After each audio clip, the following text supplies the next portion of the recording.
말씀은 신약성경 에베소서 2장 8절 말씀입니다.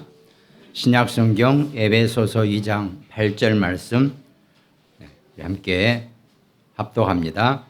너희는 그 은혜에 의하여 믿음으로 말미암아 구원을 받았으니 이것은 너희에게서 난 것이 아니요 하나님의 선물이라. 아멘. 여러분과 저의 구원은 하나님의 선물입니다. 선물은 달라고 해서 주는 것이 아니라 주고 싶은 사람에게 주는 자가 자기 자의대로 주는 것입니다. 물론 사람들이 나도 주세요 하면 줄 수는 있겠죠, 우리가 인간들끼리는. 그러나 구원은 전적으로 하나님의 선택이고 하나님의 완전한 선물인 것입니다. 적어도 여러분과 제가 구원받고 하나님의 자녀가 된 것에 대한 자부심과 그 자존감을 확실하게 누리시기 바랍니다. 오늘 예수 생명의 근원이 여러분과 저 안에, 우리 안에 흐르고 있다는 것, 이것만 분명하게 우리 신앙생활을 통해서 붙잡고 계신다면 아마 틀림없이 우리는 어떤 상황에 처하더라도 절대로 망할 수가 없는 그런 존재가 된다는 것, 그걸 우리가 분명히 알고 신앙생활 속에 있기를 바랍니다. 서론에 그 말씀이 여러분과 제게 주시는 내용이 있는데 그 서론에 세 가지 말씀을 한번 나눠보겠습니다. 첫 번째가 그 말씀은 여러분과 저를 해방시키려고 하는 것입니다. 우리를 해방시킨다는 거죠. 근데 우리가 무엇에서부터 해방되었는지를 잘 모르고 살 때가 많아요. 왜? 몰랐으니까. 실제로 우리가 구원받기 전이나 구원받고 난 이후에도 우리가 도대체 무엇에 붙잡혔고 무엇에 우리를 가둬 두었는지를 잘 모르는 성도들이 많이 있다는 것입니다. 그 부분에 있어서 우리가 어떤 것에서 해방되었는지를 먼저 아는 것입니다. 말씀으로 오늘 에베소서 읽은 것처럼 에베소서 2장 1절에는 그는 허물과 죄로 죽었던 너희를 살리셨도다 이렇게 말씀하십니다. 허물과 죄로 우리가 죽었다는 겁니다. 이게 도대체 이해가 안 되는 말이죠. 그래, 조금 세상이 각박하고 살기 힘들고 만만치는 않지만 뭘 또 허물과 죄로 죽었다고 이렇게 말씀하시나? 난 나름대로 열심히 살고 있는 힘을 다해서 열심히 뛰는데 뭘 또 죽었다 그러시나? 이거는 영적으로 이해하지 않으면 절대로 깨닫지 못하는 그런 말씀입니다. 그런데 여러분과 우리는 하나님의 은혜로 허물과 죄로 죽었다는 이 말씀에 우리가 아멘으로 동조를 하는 것입니다. 여러분과 저는 분명히 허물과 죄로 죽었던 것입니다. 근데 단지 그걸 우리가 어떤 생리적으로 육신으로 죽음에 대한 것을 모르기 때문에 이 부분을 잘 이해하지 못한다는 것입니다. 근데 정말 우리가 내가 영적으로 죽었다 이 말만 제대로 이해해 버리면 그 영적으로 죽은 내가 그 예수 그리스도를 통해서 내가 살아났다는 것, 이것만 온전하게 깨달아 버리면 정말 나머지 것이 없습니다. 근데 우리가 그 부분을 놓고 우리 일생의 신앙생활 중에 여러분과 제가 알아가는 거겠죠. 더군다나 에베소 2장 2절에는 그때라는 것은 여러분과 제가 아직 예수 그리스도 고백하기 전에 우리가 아직 불신자였을 때 너희는 그 가운데서 행하여 이 세상 풍조를 따르고 공중 권세 잡은 자를 따랐으니 곧 지금 불순종의 아들들 가운데서 역사하는 영이라 그랬습니다. 여러분과 제가 그 불순종의 영, 그 역사하는 그 영 가운데 우리가 있었다니까요. 생각해 보면은 아무리 무서운 지옥의 그림이나 소위 세상이 얘기하는 사단이나 귀신의 그림보다 더 험악한 곳에서 여러분과 제가 있었다는 것입니다. 우리가 거기서 완전하게 벗어났다는 것입니다.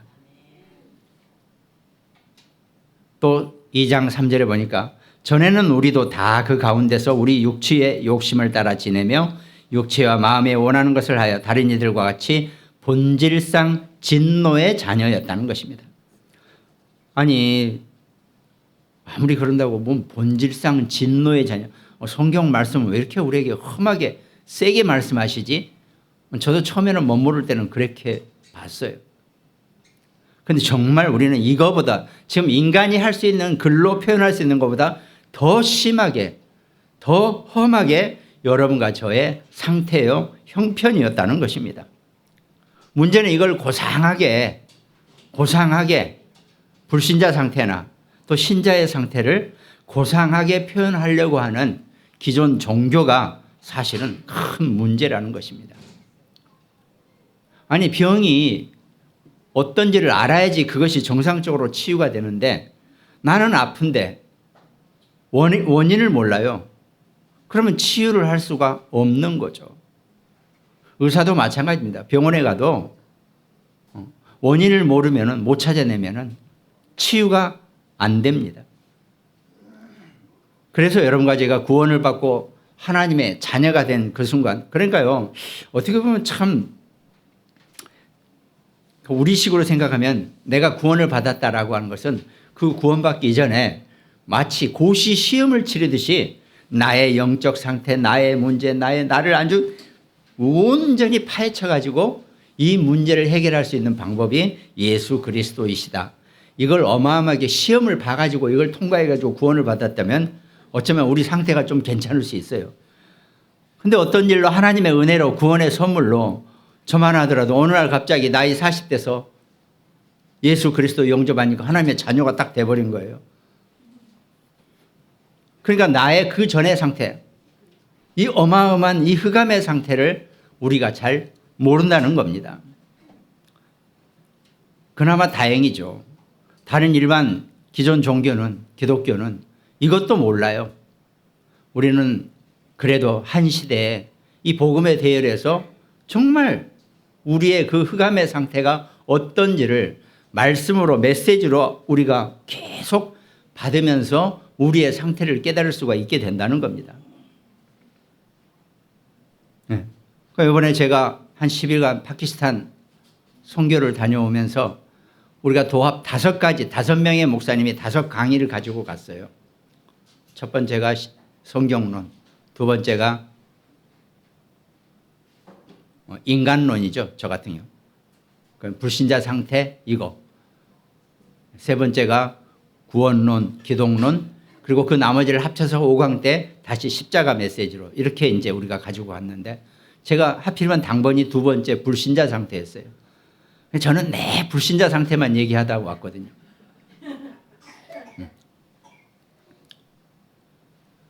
그런데 기독교인이라고 하는 그 사람들이 우리 이 복음을 정말 난생 처음 들어봤다는 표현을 하면서 거기 있는 목사님들도 마찬가지더라고요.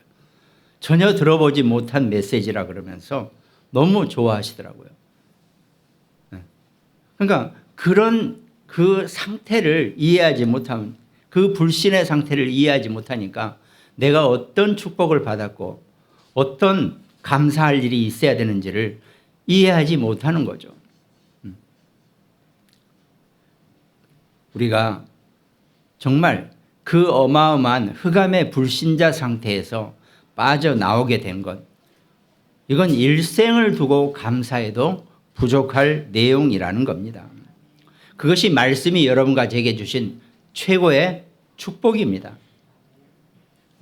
우리를 해방시키기 위해서 말씀이 우리에게 오셨고 그 말씀이 성육신이 되셨고 그 말씀이 십자가에서 못 박혀 죽으심으로 우리의 모든 죄 문제를 완전하게 해결하셨다는 겁니다.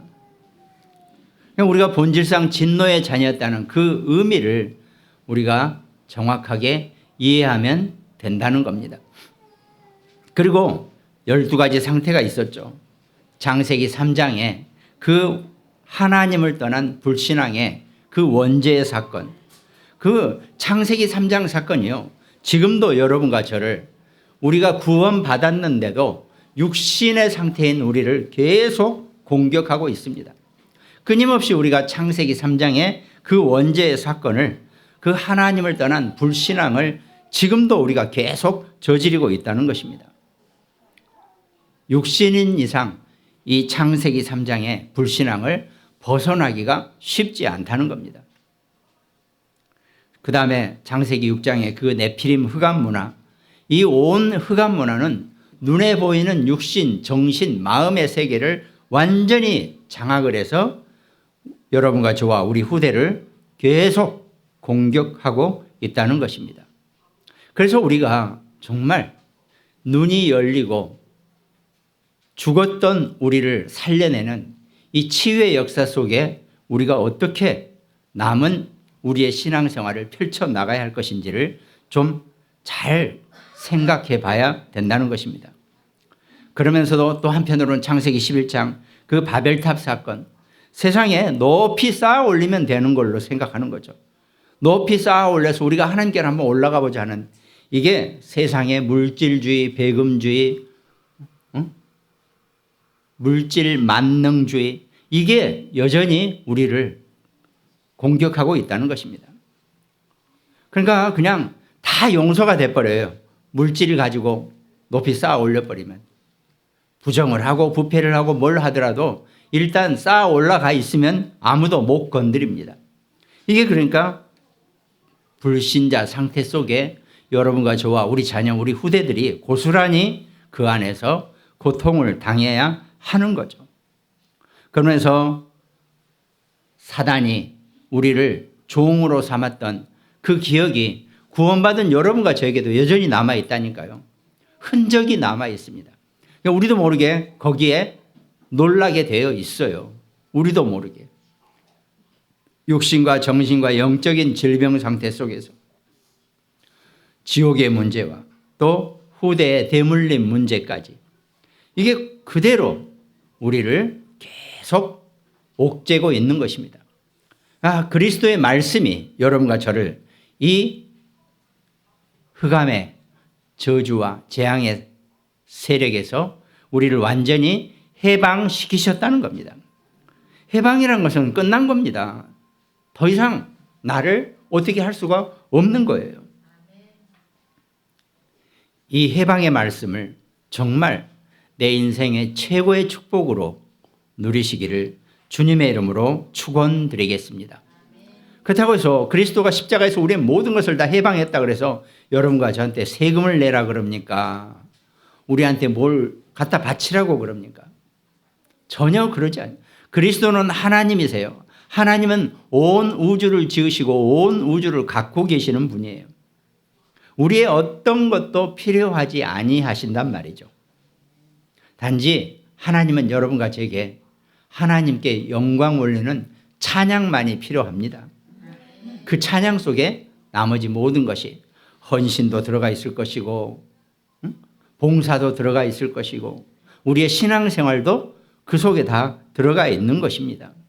하나님 그걸 원하시는 거지, 하나님이 뭘 어떻게 해서 여러분들은, 그건 불신자들의 논리일 뿐입니다. 우리가 거기에 같이 어울릴 이유가 하나도 없는 거죠.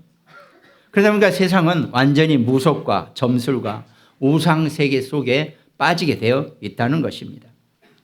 여기서 여러분과 저를 완전히 해방시키셨다는 겁니다.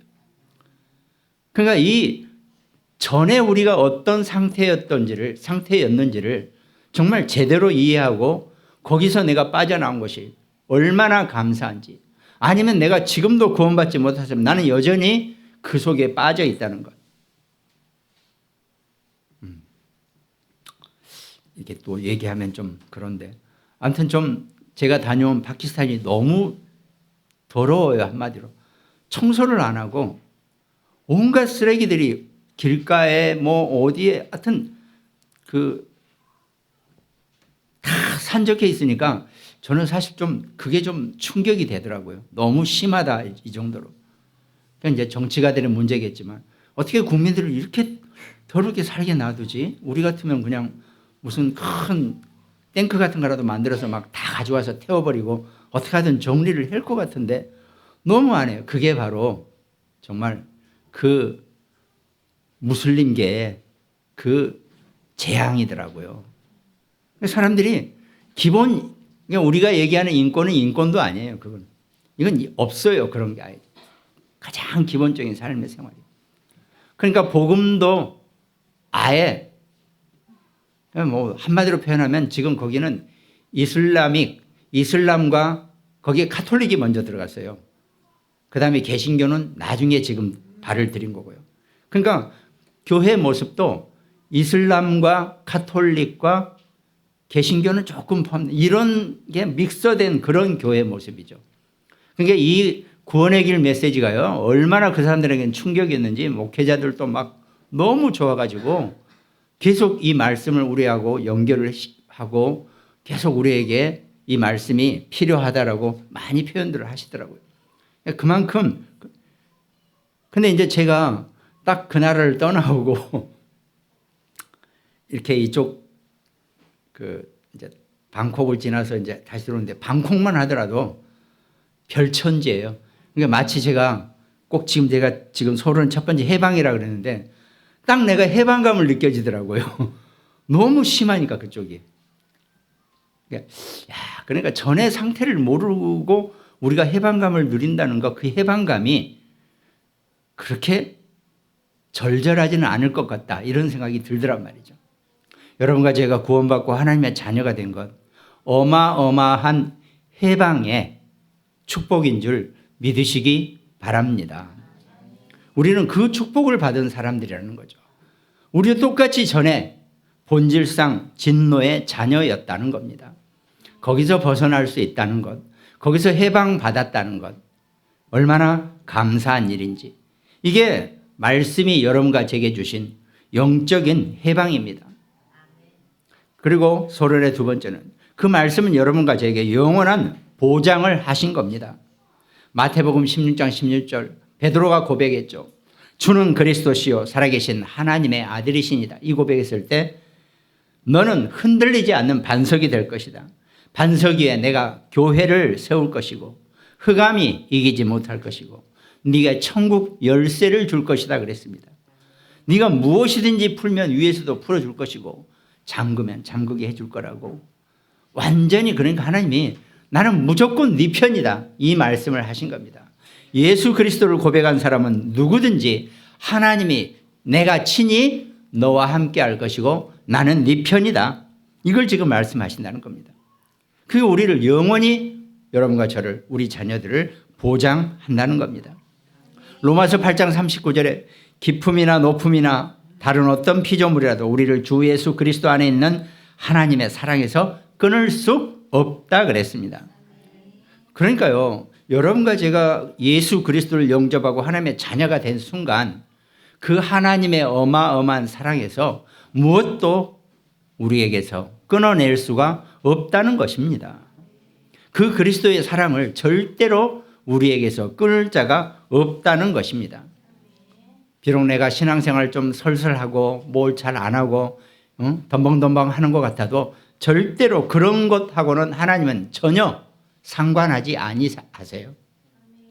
한번 내 자식은 영원한 내 자식이라는 겁니다.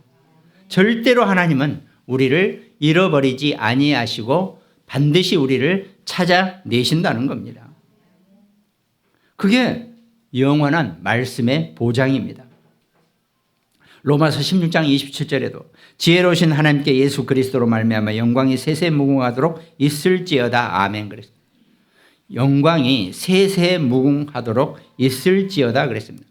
그 그리스도의 하나님의 영광이 말씀으로 구원을 얻은 여러분과 제게 세세무궁하도록 있을지어다라고 약속하신 겁니다. 성경은 약속의 말씀입니다. 성경에 쓰여 있는 말씀은 여러분과 제게 하신 말씀이에요. 우리에게 주신 약속입니다. 창세기 1장 1절부터 계시록까지 보세요. 그 모든 말씀은 전부 다 여러분과 저를 향한 약속이에요. 우리는 기억하지 못하고 우리는 미처 생각하지도 못했지만 하나님은 여러분과 제게 그 약속을 하시고 하나님이 일방적으로 열심히 약속을 이루고 계신다는 겁니다. 하나님도 열일하세요. 여러분과 저와 약속을 이루시기 위해서, 약속을 지키시기 위해서. 근데 나머지는 우리의 시간표죠. 우리의 시간표 속에서 하나님은 여러분과 제게, 우리 자녀들에게, 우리 후대 렘넌트들에게 이 말씀의 약속을 이루시고 계십니다. 그것이 우리의 영원한 보장이라. 그리고 이것이 끝이 아닙니다. 영원한 보장이라 그랬습니다. 그러니까요, 참 이 성경에 쓰여 있는 구약은 히브리어라 그랬죠. 신약은 헬라어라고 되어 있죠. 근데 이 두 가지 그 말씀의 시제가 보면요, 미래형이라고, 내가 너와 함께 할 것이다라고 하는 이 미래형은 영원을 의미합니다. 이미 거기서 영원을 의미해요.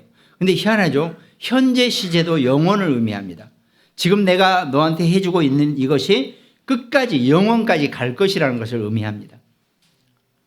근데 하나님은 시간과 공간을 초월하시는 그 영원의 하나님이시기 때문에 그 하나님이 여러분과 제게 약속하신 것은 영원을 의미한다는 겁니다. 그러니까 우리 육신은 이 땅에서 한계를 가지고 스톱을 합니다. 그러나 우리의 영혼은 영원 속에 함께 할 것이라는 겁니다. 그게 우리의 존재감입니다. 그래서 그 영원 속에 우리의 육신의 삶은 100년짜리 인생은 점밖에 안 된다 그랬죠. 요 연필로 딱 찍는 점 하나. 그게 우리의 인생이라는 겁니다. 우리는 영원 속에서 하나님의 임재하심과 동행하심을 영원히 보장받은 그런 존재라는 것을 놓치지 마시기 바랍니다. 그리고 서론의 세 번째가 그 말씀은 여러분과 제게 우리에게 누림을 주신다는 겁니다. 이제 우리는 그 말씀을 누릴 수 있어야 한다는 것입니다. 그 누릴 수 있는 첫 번째가 지금 이 자리입니다. 이 예배 속에서 여러분이 구원의 축복과 해방의 축복과 영원한 보장의 축복을 누리시는 겁니다. 그래서요, 저는 일주일에 이 주일 예배 시간 여기 와서 또 지금 부득이 오늘 너무 날씨도 춥고 형편 상황이 안 돼서 유튜브로 동영상으로 예배를 드리는 이 시간, 내가 이 시간에 집중하면은, 이 예배에 집중을 해버리면은 최고의 말씀을 누리는 시간이 된다는 것입니다. 하나님 말씀은 이 예배 시간에 누리는 것입니다. 이 예배 시간에 누리는 것 가지고 내가 일주일, 한 달을, 내 인생을 살아가는 힘이 나오게 된다는 것입니다.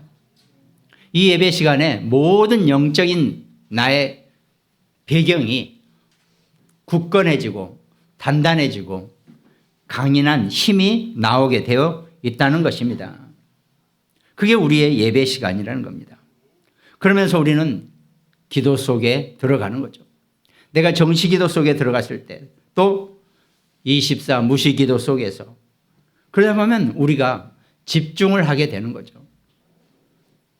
인생의 작품은요, 내가 예배 때 누린 말씀과 정시 기도, 무시 기도, 집중 기도 속에 누리는 그 힘으로 자연스럽게 우리의 인생의 작품이 나오게 되어 있다는 것입니다. 보이는 것이든 보이지 않는 것이든 우리는 보이는 것도 작품이지만 보이지 않는 것도 중요한 작품이라고 우리가 설명을 합니다. 내가 살아왔던 인생과 내 삶의 모든 보이지 않는 것들이 내게 중요한 작품이 되어진다는 것입니다. 그게 우리가 인생을 살아가는 중요한 가치인 거죠. 만약에 보이는 것만 최고라고 치면 그거는 너무 바보 같은 소리가 된다는 겁니다. 보이지 않는 것도 여러분과 제게 최고의 작품이라는 것, 절대 잊지 않는, 놓쳐버리지 않는 그런 신앙생활의 승리자가 되시기를 주님의 이름으로 축원드리겠습니다. 서론을 좀 많이 했습니다. 이제 본론 들어갑니다. 본론에 이 생명의 근원이라 그랬죠. 본론의 첫 번째, 우리가 이 생명의 근원을 갖는 단계가 바로 첫 번째가 예수 그리스도를 영접하는 것입니다. 그 예수님을 내 안에 받아들이는 겁니다. 조금 더 갔다 왔으니까 설명을 하면은 그러니까 원래 우리가 역사적으로 보면 인도 파키스탄이라 그랬어요.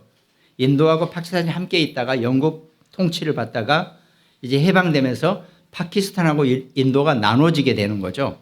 근데 인도는 원래 여러분들과 제가 아는 힌두교였잖아요. 그다음 파키스탄은 이쪽이에요. 그 무슬림 쪽이란 말이죠. 그러니까 함께 할 수가 없어서 우리도 나라를 나누자. 그래서 인도와 파키스탄이 분리가 됐다 그러더라고요. 예. 보면 역사적으로 우리가 공부할 때 그랬던 것 같아요. 보니까. 그리고 이 파키스탄이 가보니까 어떻게 보면 이 무슬림 문화에 상당히 그 오래된 고대 역사를 가지고 모헨조다로라고 우리 국민학교 배웠던 기억나는데 그게 그 오래된 고대 도시 중에 하나거든요. 거기서 나왔어요. 근데 그게 우리가 갔던 지역 조금만 더 가면 있더라고요. 이번에 못 가봤지만은 어쨌든 그 지역이다 보니까 문제가 생겼어요. 이쪽 그래도 파키스탄 지역에 살던 힌두교 교도들이 좀 남아 있었단 말입니다.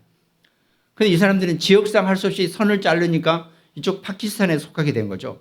근데 파키스탄은 약 98%, 90 정도가 무슬림들이 있다 보니까 이 힌두교들이 어떻게 됩니까? 천대를 받기 시작한 거죠. 그래서 아예 어디 사막 지역에다가 다 몰아서 너희들은 여기서 살아. 이런 식으로 내몰았더라고요. 이번에 이제 우리가 거기를 갔었는데 그 힌두교 사람들 한테 갔더니 이 사람들이 전혀 가톨릭 신부가 와서 뭐 이렇게 하는데 그냥 적당히 얘기하고 갔겠죠. 전혀 몰라요. 그래서 영접을 다시 시키고 주일날 갔기 때문에 주일 예배를 드리고 그랬는데 너무 이제 무시를 당하고 천대를 당하고 있더란 말이죠. 그래서 영접이 생명이 얼마나 하나님의 생명이 들어오는 첫 번째 단계인지를 정확하게 다시 한번 설명을 하면서 거기 집단촌 마을들을 다 모아놓고 이제 영접을 시키면서 주일 예배를 함께 드렸는데 참 기가 막히더라고요. 난 그때 거기서 상당히 좀 짠하더라고요. 야, 이 험악한 나라에서도 더 험악하게 사는 사람들이 또 있구나. 이게 보여지더라고요. 그래서 어찌됐든 이 사람들에게 이 천국 복음이 그나마 우리가 어설픈 복음을 들고 간 것도 아니고 한 시대에 지금 정말 이 역사 속에서 이 정확한 복음을 그 사람들한테 전달할 수 있는 것이 얼마나 감사한 일인지 그래서 영접을 제대로 시키고 다시 이제 예배를 드리고 왔었는데 이 영접을 한번 제대로 함으로써 그 예수의 생명이 우리에게나 어떤 사람들에게도 얼마나 그 생명의 의미가 큰 건지를 제가 좀 감사하게 받아들이더라고요.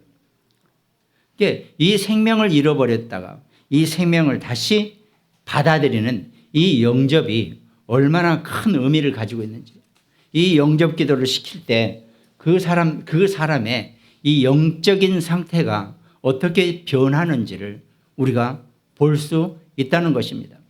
여러분과 저도 우리 인생의 어느 시간표에서 우리가 영접을 하면서 하나님의 귀한 자녀가 되고 귀한 백성이 되었다는 것입니다. 그 축복을 절대로 일생 사는 동안 내 생각이 정상적으로 돌아가는 데까지 내가 이 영접의 축복을 정말 감사할 수 있는 그런 우리 신앙인 되시기를 주님의 이름으로 축원드리겠습니다. 본론의 두 번째가 이 예수 그리스도를 영접하는 것이 곧 성령이 내 안에 내주하는 것과 인도하는 것이라는 겁니다. 성령이 내 안에 내주하고 그러니까 우리가 예수 그리스도를 영접함으로써 성령이 내 안에 내주와 인도가 되어진다는 것입니다. 성령의 내주는 무엇입니까? 요한복음 14장 16절 내가 아버지께 구하겠으니 그가 또 다른 보혜사를 너희에게 주사 영원토록 너희와 함께 하리니 그랬습니다. 예수 그리스도를 영접할 때 성령께서 내 안에 들어오셔서 영원히 우리와 여러분과 저와 우리 후대와 렘넌트들과 함께 한다 그랬습니다. 그 보혜사 성령의 내주, 인도, 역사의 축복을 누리는 것 그것이 영접의 최고의 응답이고 축복이라는 것입니다. 요한복음 14장 26절에 보혜사 곧 아버지께서 내 이름으로 보내실 성령 그가 너희에게 모든 것을 가르치고 내가 너희에게 말한 모든 것을 생각나게 하리라 그랬습니다. 그 성령께서 여러분과 제게 1 더하기 1은 2를 가르쳐 주시는 게 아니라 우리가 어떻게 영적인 힘을 얻고 성령의 인도를 받고 하나님이 원하시는 것을 할 수 있는 삶을 살 수 있게 하는 것인지를 우리에게 친히 가르쳐 주신다 그랬습니다.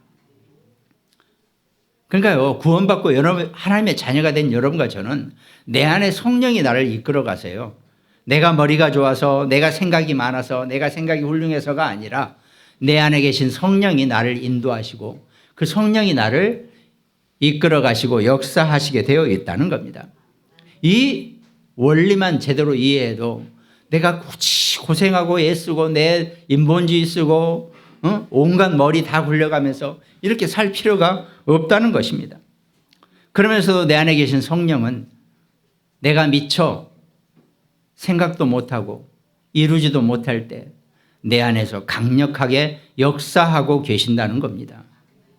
아무리 어려운 위기와 문제와 사건이 닥칠 때에도 내 안에 계신 성령이 역사하심으로 그 문제를 넘어서게 하시고 나를 가장 하나님의 자녀의 정말 모델이 될 만큼 나를 넘어가게 해 주신다는 것.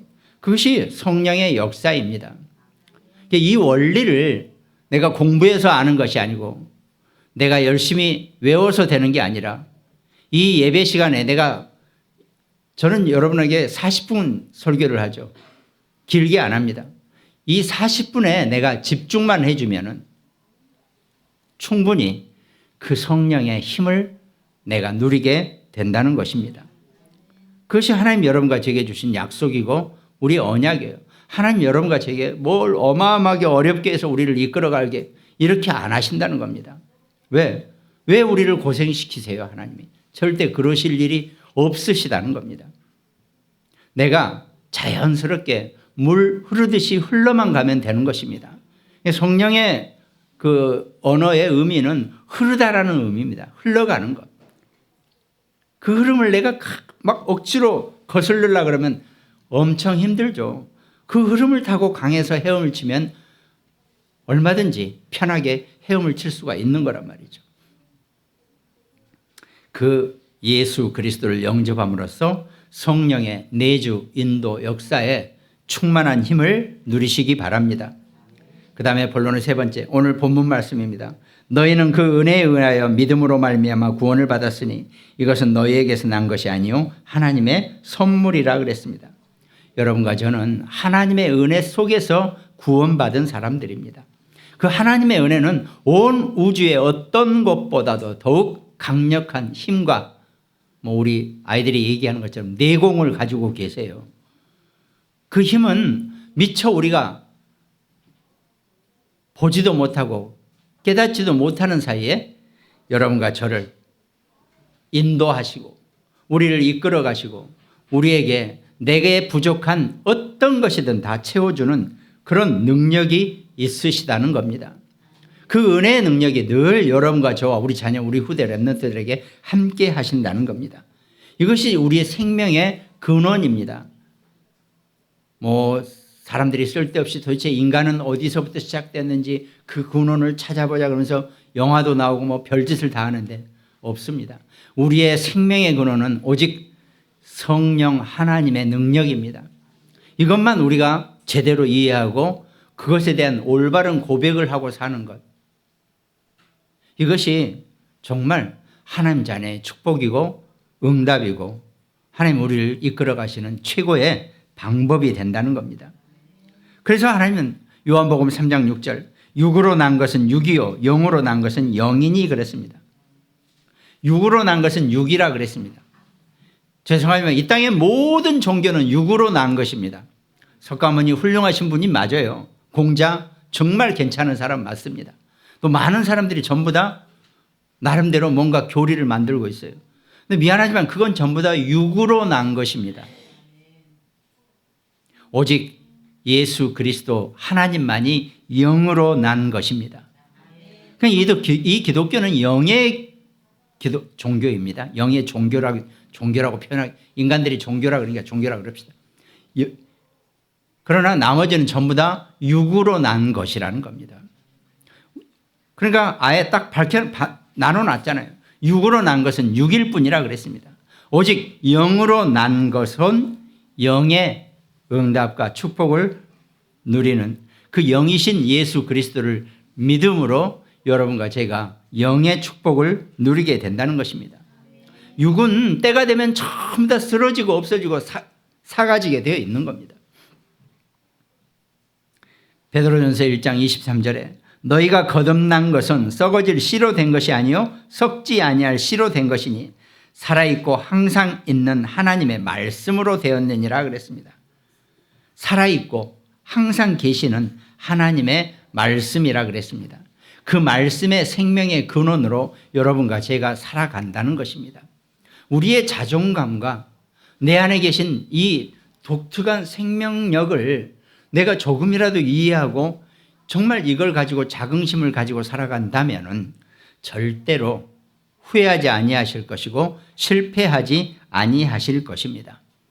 그 생명의 근원에 있으신 예수 그리스도를 누리는 귀한 우리 모든 천국 백성 되시기 바랍니다. 그럼 결론에 이 생명 가진 자는 어떻게 앞으로 성장하고 나아가십니까? 거듭나야 된다 그랬죠. 요한복음 3장 3절 예수께서 대답하여 이르시되 진실로 진실로 네게 이르노니 사람이 거듭나지 아니하면 하나님 나라를 볼 수 없다 그랬습니다.